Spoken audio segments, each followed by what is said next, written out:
Hey, this is Anney and Samantha. And welcome to Stuff Mom Never Told You, a production of iHeartRadio.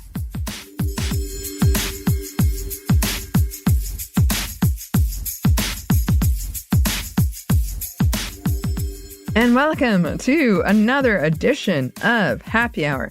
As always, if you choose to drink, please do so responsibly.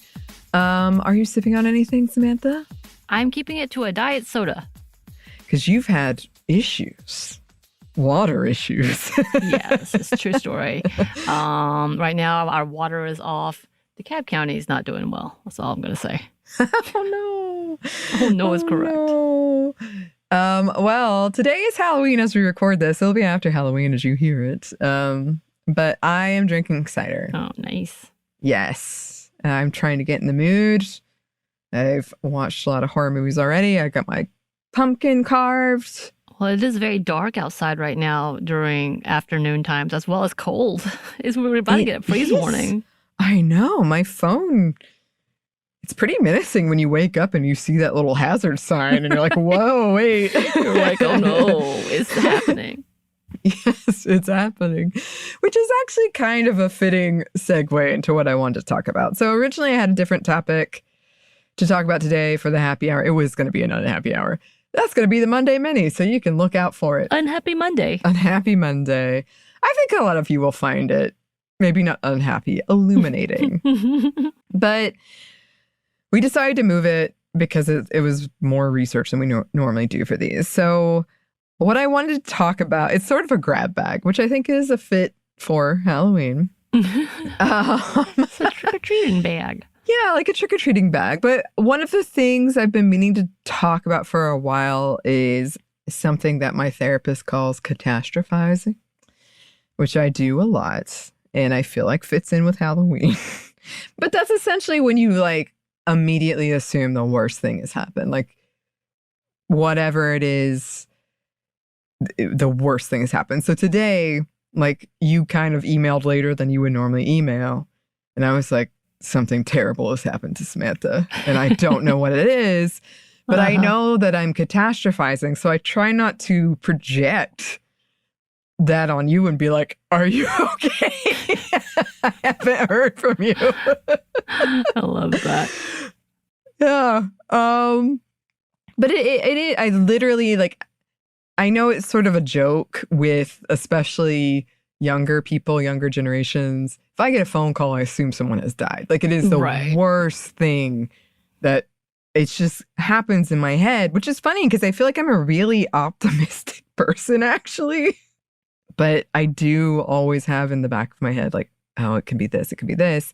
And I think when it comes to horror movies, that's one of the reasons I really like them is that I get to watch it and sort of see that play out and feel like, okay, like a relief for the tension that I'm just feeling like every day when I don't get an email or when I do get an email or like, oh, every day is Halloween. But one of the things, so I went to, and I promise we're not making this into a haunted house recap show, even though I would love to desperately. I went to Atlanta local haunted house that is famous last night called Netherworld. And it was so fun. And I got so scared. And I was like really screaming, like the guttural scream. And afterwards, I just felt so bad. I was like, was I ruining other people's time? Oh no, I've like touched this person at one point. And what if they didn't like to be touched? I don't like to be touched. What was I thinking? Like, I just got so in my head about it. And, you know, a lot of times I think that it is just you, in this case, me, projecting whatever it is you're feeling. But other times I'm like, I don't know, because I've never had that conversation specifically with my friends. Like, do you care if I like cling to you or I don't know. But I got really in my head, and then I started thinking about So I was thinking about how I don't feel like because I've become so confident that I'm asexual and I'm ace and I'm like really not interested in things. I feel like I've become really confident in a way that maybe I shouldn't be, that everyone knows that and they don't see me that way, or they get it. Which I know we've talked about before. We've talked about like when you think, oh, a man is married and you're like, okay, I'm good. Like, I'll be fine. And that's not the case at all. But now I'm starting to worry that I have been like coaxing along with this understanding that it sort of goes back to the conversation, which I feel is very tired, but we've had it on here before and people continue to have it, of like, can you have a platonic guy friend relationship? And I just feel like I can so confidently because I'm not interested. I am not interested. But now I'm starting to worry that maybe I shouldn't be so confident in that. And the only reason I'm thinking about this is because I saw a lot of couples last night at the haunted house. And it like started thinking about the times I've been at haunted houses and have grabbed onto guy friends because I was scared, but like nothing else. But you know, like, what was I wrong? Was I wrong to do it? Were they thinking that was something else? Or whereas I'm just literally like, you are a friend and I am grabbing onto you.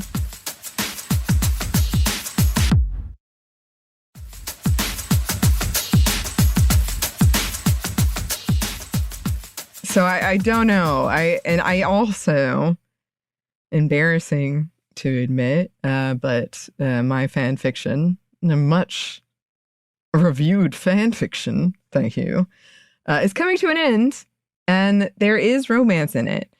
And there was a scene in the last one where they had a fight, and everyone chooses a side. And I was reading through what the comments were about choosing the side, and I was just so taken aback by some of it because I was like, that is not how I would have seen that at all. And that makes sense. Like, we all come from different backgrounds and experiences and all of that. But it really got me thinking, because then I was doubting like everything I'd ever written. But because I don't think they were without merit. Like, nothing they said I felt was like wrong. But then I really was like, okay, because I was seeing it from this one really specific point of view, even if I wasn't convinced that was the right point of view. But I was seeing it from this one. And it led me down a spiral, Samantha. And then I started to think like all of these interactions I've had, especially with men, where I'm so confident that there's nothing because I don't want anything. And like I've been open about it. Like, I'm asexual. I'm not into it. And sometimes I even feel pressure to tell women they're dating that I'm not into it, which is weird. Do you say, I'm more likely to be attracted to you than him, so you're good? I try not to say anything at all because I think it's weird.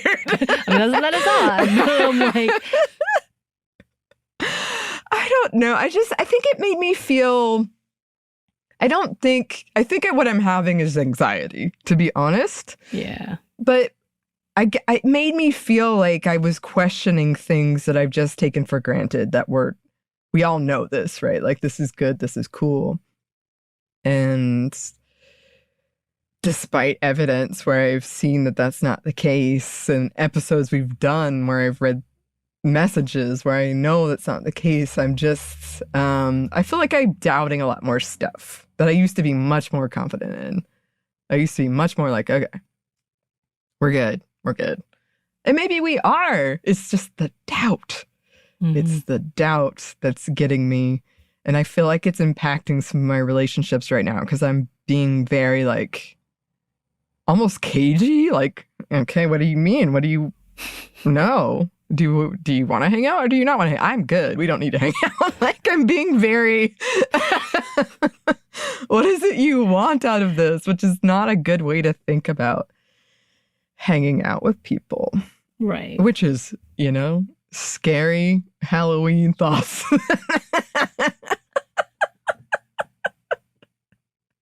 Inspired by a haunted house. Inspired by a haunted house. Did you go with someone? No. I went with the group I went to with Disney World. So there was my friend's boyfriend there. Right. But it was more just what I was witnessing and some other interactions I've had with dudes recently where it feels like I'm missing some piece of understanding about how people interact. I don't know. I think everyone feels that way, but I feel like I'm saying what I mean.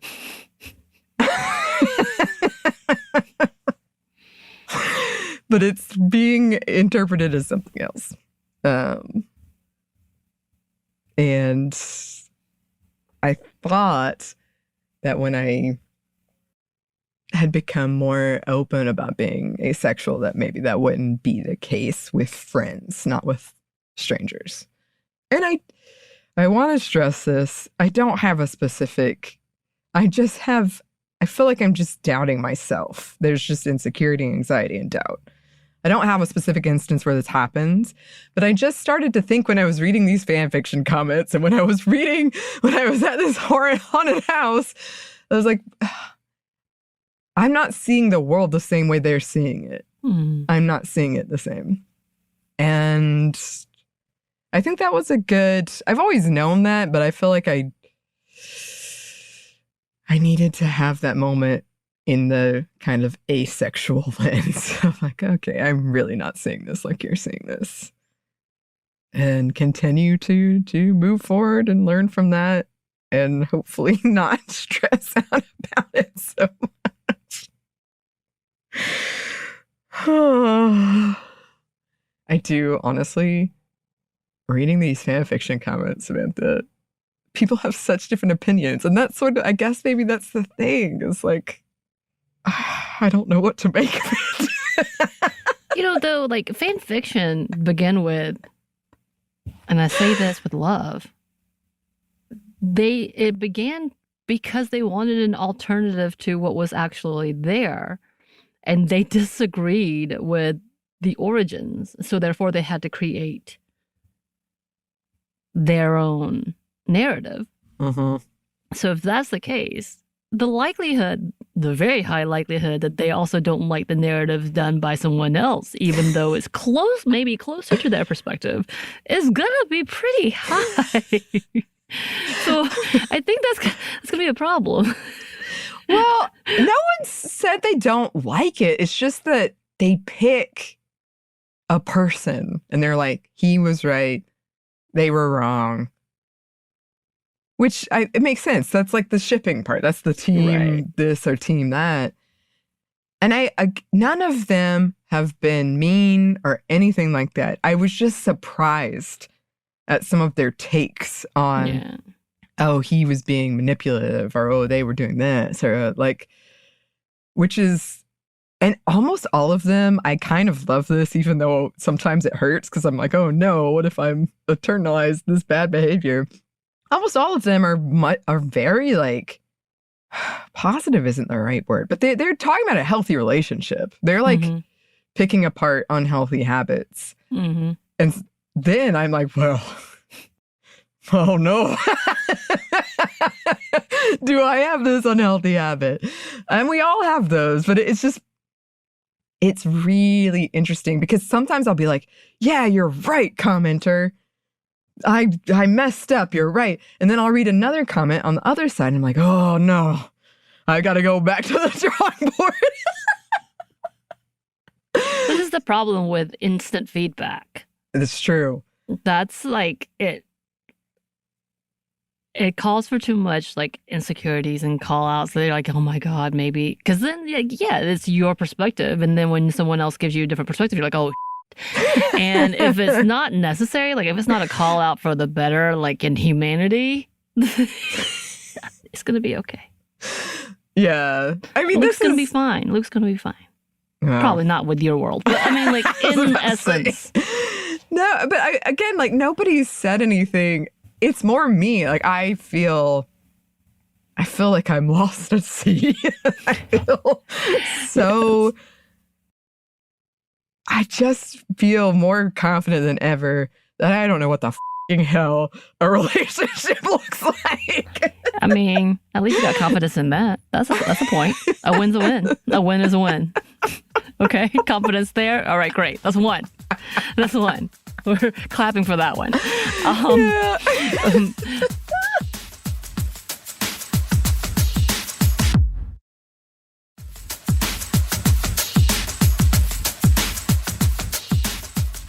But the fact is, like, relationships have changed for everyone. It's not the same anymore. It's not the same. Like, if you want the old school romance, go back to your 1990s sitcom and just stay there because it's changed drastically. Or do a K-drama because K-drama is still very cis heteronormative 90s romance. So go for that. But, like, it doesn't exist anymore like that. Or if it does, it's still different. So I think that's unusual. A, B, your anxiety is also probably coming from the fact that you have been going nonstop. Yeah. And now that you're finally slowing down, you feel like you're missing something. Yeah. Which I do this a lot. I do this a lot where my heart starts racing and I feel like I'm about to, something's gone wrong and everything's going bad. And then I think about everything I've said and everything I've done. And I'm like, oh my God, I've hurt this person's feelings. I've heard this. I did this wrong. I've made a huge mistake with this. And then it turned out to be, I drank too much coffee that day. Or, oh, I didn't sleep at all that night. Because when you think, like, again, that day that one of the big, like when I had a recording session with one of the biggest, podcasts that we know, and I'm like, oh my God, I did everything. I ended it. I had a 2-day meltdown. I cried. And then a week later, I was like, what the was wrong with you? Yeah. And then realized I'd moved into my house. I had a guest, a family member as a guest. I was trying to do that episode, which lasts 4 hours after 6 o'clock because they are on Pacific Coast time. And I'm like, I really do. And then realizing, oh, it really wasn't that big of a deal. Much later. But the immediate panic is like, I failed humanity. Like that was the level in my head. Yeah.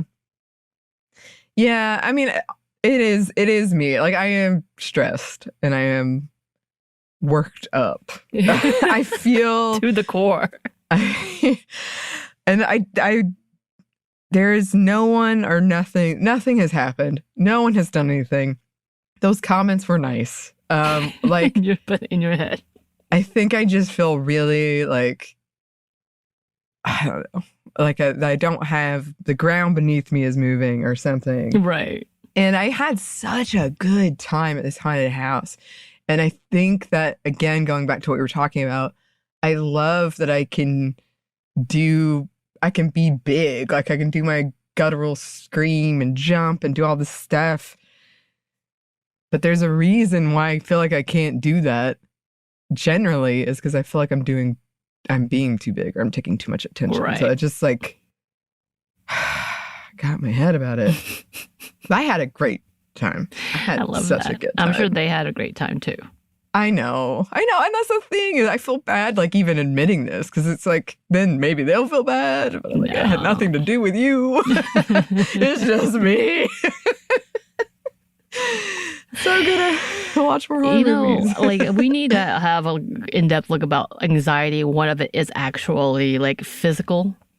Yeah. Physiological, like truly, and why it affects people so differently. And then when you take a perspective back, you're like, oh, it wasn't. That's why we talk about when medications, if you truly need it, take it, because it really does. Like, because a part of this, again, is like that level of like, you've been going nonstop to the point, like, you couldn't remember where you were, what you were doing, what time it was, what day it was. I thought yesterday was Sunday. I kept saying to people Sunday. Like, I was like, why is everybody here? It's Sunday. What are you doing? Mm-hmm. And then I realized, I'm a day off. I'm in a panic mode about like fall back, which is I don't want to do it. It's irritating as hell. But like all of these things, like you've been doing 10 times more than I've been doing. And now you're kind of stopping. So I think that anxiety of high-key moving for the past 3 months probably really is like taught your body if you're not doing constant things, then you've forgotten something. And this is your fault and everything's falling apart. That's not true. Yeah. No, we should definitely, it feels like that. We should definitely come back and do it. But it's also like the catastrophizing with it means, so if you already you're prone to that, this is what I've discovered about myself. When you're on that level, there's nothing rational that you can say to yourself to take it back until you see everything's okay. Because I did this the other day. A friend of mine was not even late. It was like on time, but because they're always 10 to 15 minutes early, I was freaking out, texting them, "Are you okay?" Right. Then they showed up and I was like, "I'm sorry. I was really worried." Yep. But if you're on that train of thought, that's worst thing, because also we've been through some bad things.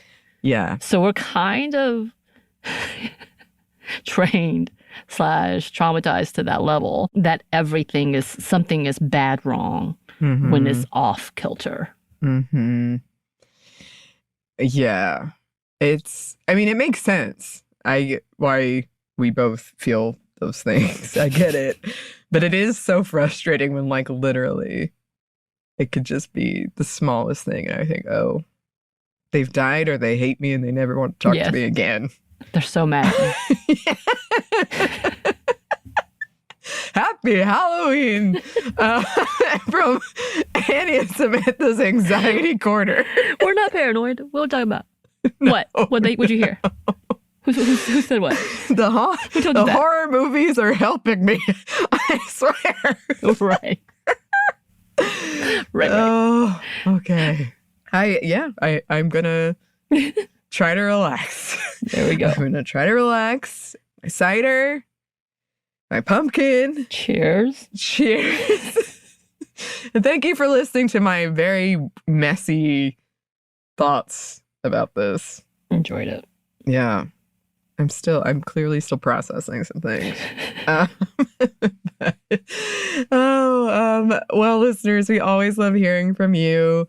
If you can relate to any of this, you can email us at stuffmediamomstuff@iheartmedia.com. You can find us on Twitter at momstuffpodcast or on Instagram and TikTok at Stuff One Never Told You. We have a TeePublic store and we have a book, which also, to be honest, is part of the stress. But you should get it. And we've loved hearing from people about it. Thank you so much. And thanks to our super producer, Christina, our executive producer, Maya, and our contributor, Joey. Thank you. Thanks to you for listening. Stuff One Never Told You is a production of iHeartRadio. For more podcasts from iHeartRadio, you can check out the iHeartRadio app, Apple Podcasts, or wherever you listen to your favorite shows.